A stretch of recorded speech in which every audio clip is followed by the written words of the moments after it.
So we'd like to take a moment to honor a special moment of transition for 4 youth that have grown up in this church as we recognize and celebrate the high school graduation of Samantha Andrews, Connor Buscemi-Noka, Lucas Gunther, and Joshua Shiloh. 2 of whom are here today in person and 2 in spirit. You have crossed a threshold as you walked across the stage to receive your high school diploma. And as you now get ready to move from high school to college, you are now beginning the journey of young adulthood. During your time here at UUCGL, you have grown up. You've practiced discerning and identifying the values you hold sacred, and learned to act based on these values. We recognized in you the ability and strength to speak your truth to power in love and not in anger, and to stand up for yourself and others facing discrimination and injustice. We've encouraged you to cultivate the power to name your own path, and you are doing so. We knew you as incredible children, incredible youth, and you are becoming even stronger young adults. So please come up for a moment, Samantha and Connor, so the congregation can see you. So in this moment, we want to say that we trust you and we bless you as you travel forward in life from your home and your community here, your safe harbor, into the great vast ocean of life. Know that this community is always here for you, safe harbor, to which you can return whenever you need to. To the congregation, we say, when they return, let us honor their transition. Let us see them and treat them as young adults when they come back. And to Samantha and Connor, when you return, you'll be greeted in a different capacity, in a different role. Graduating seniors, we're very proud of you, and we're pleased to present you with our heartfelt congratulations and a small celebratory gift. We applaud your successes and send you off with our very best wishes.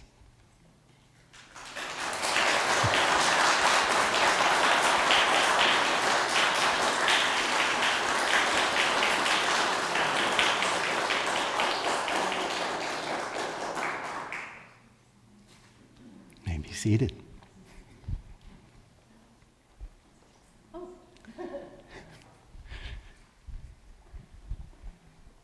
That actually sounded a little bit scary when Chris said, we'll welcome you in a new capacity. Like, we just mean that we understand that you're not our babies anymore. The 2023 annual meeting of the Unitarian Universalist Church of Greater Lynn will now come to order. I'm Mary Gatlin, Parish President. Jim Olivetti, our Parish Clerk, will keep minutes of the meeting. Now I would like to ask Jim to review the rules of procedure for today's meeting.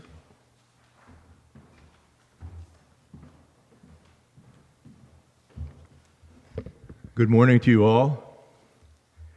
In compliance with our bylaws, I posted a notice of this meeting at least 7 days prior to the meeting, and the notice was also read from the pulpit. According to the bylaws, 15 members entitled to vote constitute a quorum. If you're a member of the church, could I ask you to hold up your hand at this point? Wow, well, we have a lovely, lovely quorum there. And so we can begin our meeting.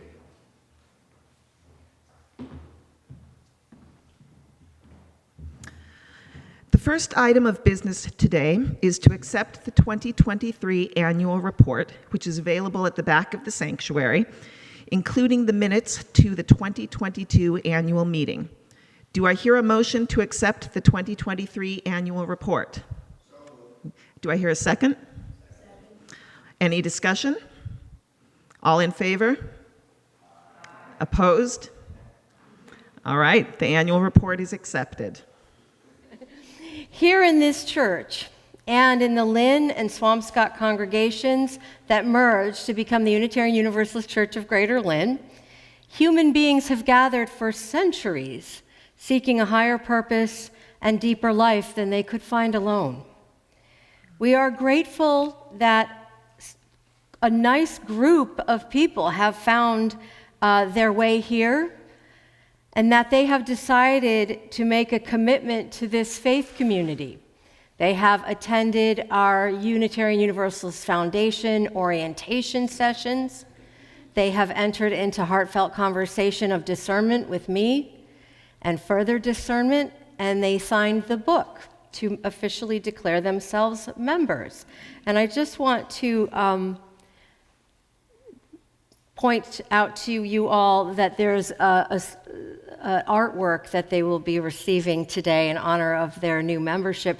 It's up on the pulpit table, and Misha Gerson and Gloria Kozlowski created that, so definitely take a look at that. Some of you are relatively new to the community, and some of you have been coming for a long time. You all share a desire to deepen your commitment to UUCGL by officially joining the church. This commitment demonstrates that you wish to be formally associated with this body, to consider the well-being of this congregation part of your own well-being. It is a decision that you did not make lightly and that you will not abandon lightly. It confers upon you the right to vote in congregational meetings. It means that you may someday be asked to serve on the governing board and thereby to be a chief decision maker and steward on behalf of the congregation. To become a member of the church means to embrace its ministry as your own. We hope that as members of UUCGL, you will allow yourselves to know and be known, that you will both minister to and be ministered unto, that you will love and be loved. We hope this also for any children. There are new members who have children in our program, whom we also welcome into this family of faith.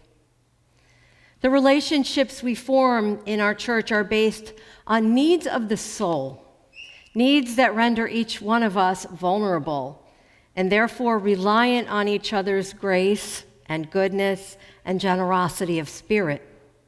As members of the church, we pledge to be guardians of each other's spirits, to respect the ultimate privacy of each one's human struggle, and to believe in each one's inherent dignity.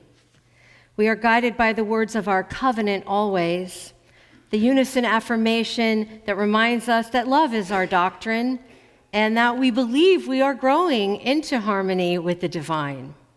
And I'd like to call up all of our new members, Sheila and Tom Billings, Molly Freeman Lind, and Michael Philbrick are in Vermont today and couldn't be here. But Evan Katz, I'm so sorry for the typo in the program. That's completely my fault.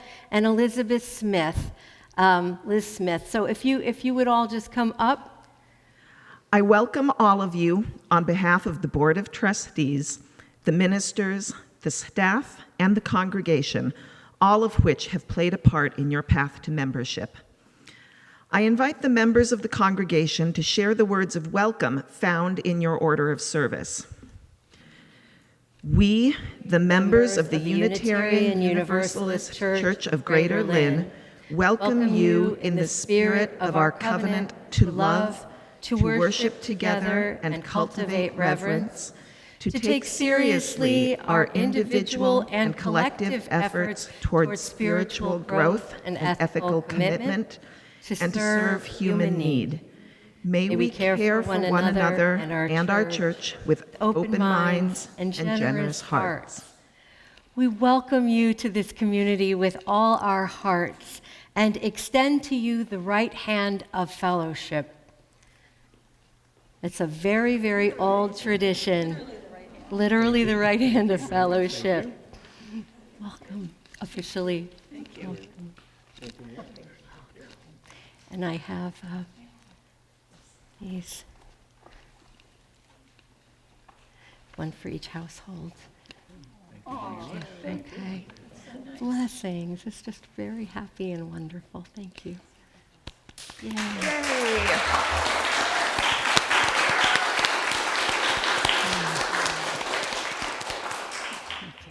That's my favorite part of this. The next item of business is the election of trustees and officers. Jim will present the recommendations of the board. There is a technical note here.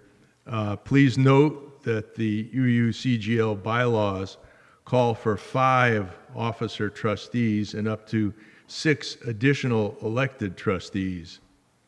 This year's slate of nominees does not include anyone in the office of past president or vice president. Instead, the congregation is being asked to waive this bylaw provision for the 2023-24 church year and to approve the election of trustees and officers as follows. For President Mary Gatlin, and I would like to point out that Mary is doing this for 2 years, which is why we don't have a past president. But thank you, Mary. That's a huge load that you're offering to carry for a second year, and we all appreciate that. Treasurer will be Sarah Cecil, clerk Jack Butterworth, and then the at-large trustees, of which we have a bunch, Francine Amari Faulkner, excuse me, Nikki Buscemi, Loretta Conley, Kathy Cubby, Linda Jones, Evan Katz, and Mark Shiloh. So thanks you to all for extending yourselves in this way. Hold on. Do I hear a motion to elect the nominees? Second? Any discussion? All in favor? Opposed? Thank you. The nominees have been elected. Now let's applaud. Thank you all.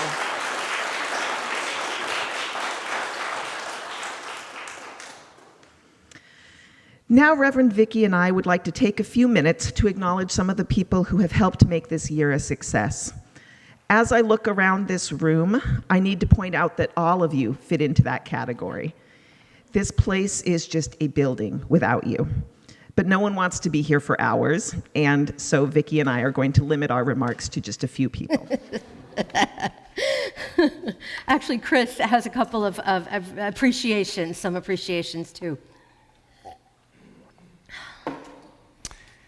I want to formally acknowledge here the leadership, specifically around programs and teaching.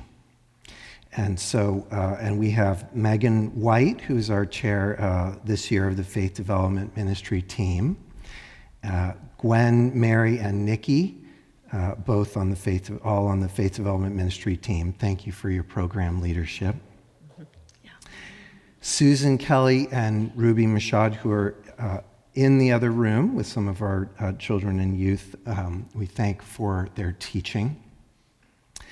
And teachers and program leaders for children, youth, and adult programming. We've got Eileen Trinidad, Suzanne Forgione, Suzanne Chapman, Clem, Steve, Martha, and Whiskey, Ann Principe, Ron leading our dialogue group from San Diego, Michael Salona, Martha, and Suzanne Forgione, and Ruth and Gloria and Marianne Hayes. Thank you all for your program leadership. Yeah.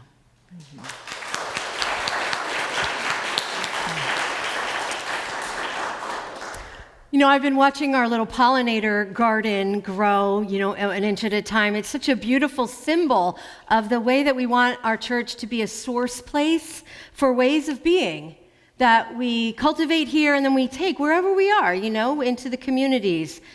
The members of the church are its owners. You are literally its owners, and you are the church. We don't go to church, you are the church. That requires a lot of attention. It requires emotional spiritual, and organizational commitment to keep this institution running. And we had such a blow with the pandemic experience. Things are changing. Things are changing historically. Things are changing.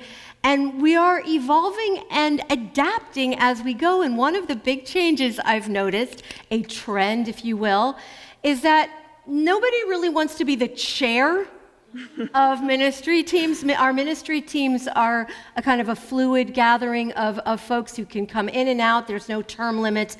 And it's kind of affinity groups to do various ministries of the church. But now, nobody said, I'm going to agree to be the chair of several of our teams, but I noticed that there were some people who still convened meetings, took it upon themselves to report in about what the teams were doing and to follow up on program, tasks and that kind of thing.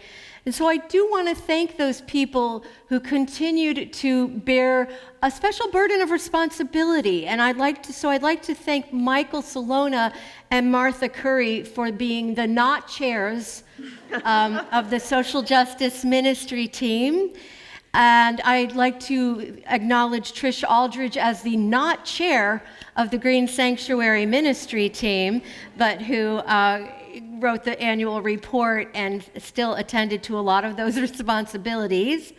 Matthew Jensen is not the chair of the membership ministry team. He's just caring specifically and especially about it, following up and following through on membership and involvement ministries. We have a wonderful worship associates team, Jack Butterworth, Ruth Griffin, Misha Gerson, Claire Wilson. None of them are chairs, but they are all people who have a special ministry of worship. And thanks to all who did readings and participated in worship. Mike Martell continues to be our usher team chair, head, responsibility keeper. Thank you, Mike, and please see Mike if you can join that usher team. Jason is our live streaming commitment person. He just does that week after week wonderfully, and we're very grateful for that. Misha has just stepped in to do beautiful flower arrangements because she loves doing it, and we love the beauty that she brings. Dean McKinnon, not the chair of a ministry team, but yet following through with partner church information from our church in Transylvania and following through on our denominational connections. We do not have a chair of our pastoral caregivers team, but people are just doing that ministry. That's the Slaters, Tracy and Kelly, Bob D'Addario, Gloria, Kukslowski, Ruth Griffin. You get the idea. This is a busy beehive. Mm-hmm. Kelly Slater, the not at all chair of the church history ministry team, but convening a wonderful, very committed group of people who are doing great things with our archives, assessing our holdings from the Lydia Breed collection, just a lot of really careful and caring work. So thank you to all of you who keep these ministries in your hearts and keep them connected, stay in conversation about them with me and the rest of the staff, doing the planning, generating ideas, and really making it happen. Our Board of Trustees does have an identified chair, President Mary Gatlin, and I just want to say a word about our Board of Trustees and their very, very committed work, and every month going through reports, dealing with complicated legal issues and stewardship concerns, and really keeping this institution administratively running and keeping a close eye on that. Mary has been a wonderful president, so heartfelt, so caring, very sensitive to multiple realities and relationships, and just open and curious. And I know you know that she's a very warm, personable spirit. And it's just a beautiful leadership that we've had in you, Mary. And I'm so glad you're continuing on. Thank you for being willing to continue on for 1 more year. Yeah. Thanks. We like to support small businesses in our local area, and I'm a big believer in that. And I know there is a local business in Lynn. It's called Lucille's. It's a wine and tasting bar and a popular favorite with many of our members.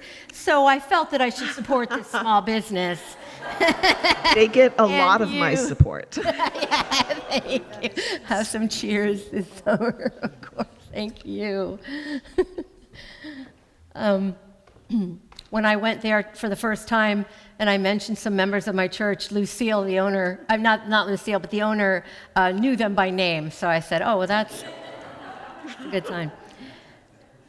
Our staff is so committed and devoted, and I know you don't see most of the administrative staff here, but I kind of want to just make that connection in this moment. Elizabeth Muller, Angie Kern, Reverend Chris, Kenneth and the music staff, Mike Michaud, Jen Hill and their family who do all of our sexton and janitorial work and care so much about the property. Mary Keene Galtieri, our new communications and outreach coordinator who joined us in October. Chris Hansen, who handles grant requests and scholarships and is the face of the church for those who benefit from our financial gifts. A wonderful team, a happy, happy group of people. We have a lot of fun, and we are really grateful to serve this congregation. And please beg my pardon if I have forgotten anyone. I know that is always the case, but there's just a lot of gratitude. Thank you. Thank you.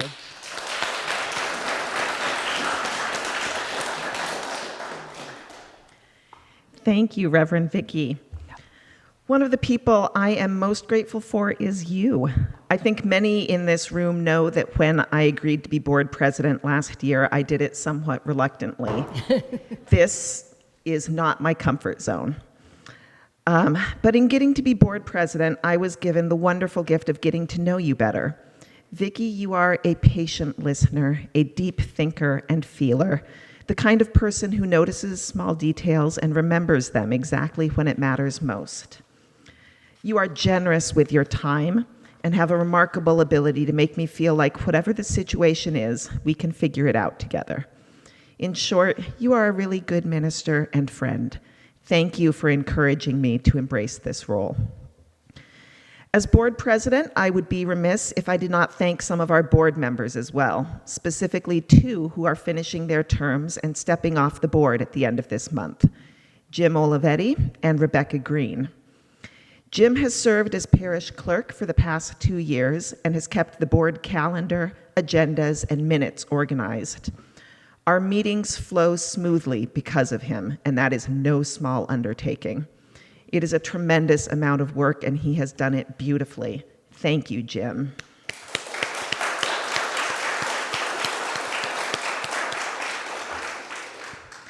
And Rebecca has served as treasurer for the past 2 years, showing remarkable patience each time I asked a ridiculous budget question. And when my questions were not ridiculous, she knew how to find the answers. She and I have taken dozens of beach walks where she's given me sound advice about everything from board business to parenting. Rebecca, thank you. You may be stepping off the board, but you are still on the hook for beach walks.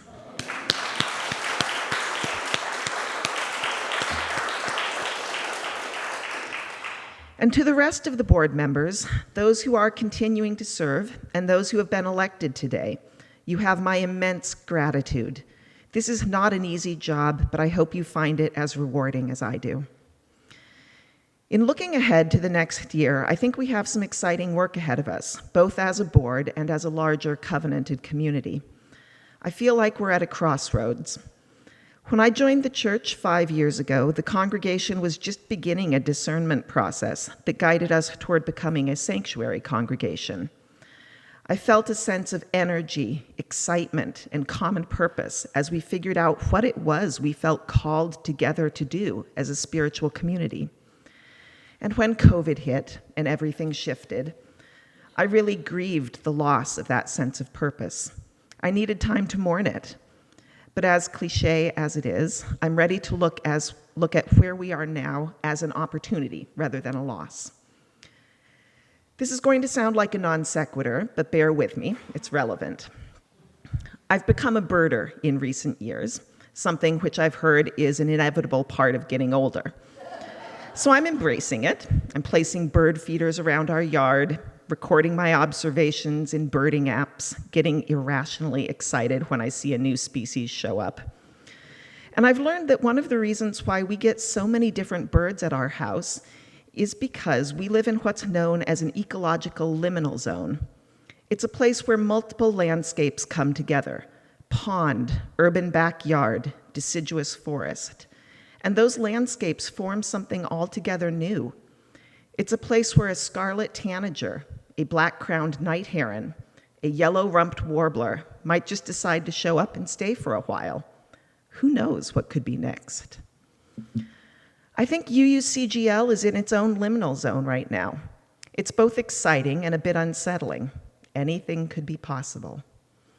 It's time for us to dream, to imagine, to make space for wild ideas, to have open minds and open hearts, to find the courage to speak and the courage to listen deeply to each other. It's time for us to think about what comes next. While liminal zones are great for birding, a congregation cannot stay in one indefinitely. How will we define our ecosystem? What will our shared purpose be?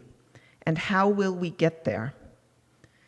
Next month, the board will be meeting to start talking about these questions. Our job during the board retreat won't be to answer the question of what comes next. We can't, because that's the work of the congregation.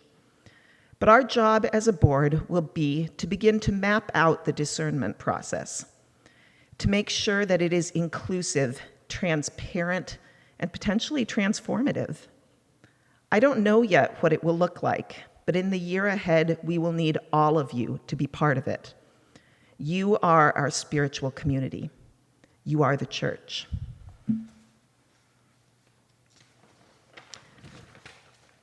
At this time, I would like to open the floor to anyone who has questions, comments, or thoughts that they would like to share as we close out another church year. All right, that was your chance. If there's no further business to come before this meeting, I will now entertain a motion to adjourn. So moved. Do we have a second? All right. All in favor? Opposed? Don't raise your hand. Okay. Thank you. We are adjourned. After the benediction, please join us in the parish hall for a fellowship hour hosted by the board. We have gathered in the spirit of hope, service, and love, and so do we depart with gratitude for our living tradition and those who carry it forward through this church. Let the people say, Amen and Amen.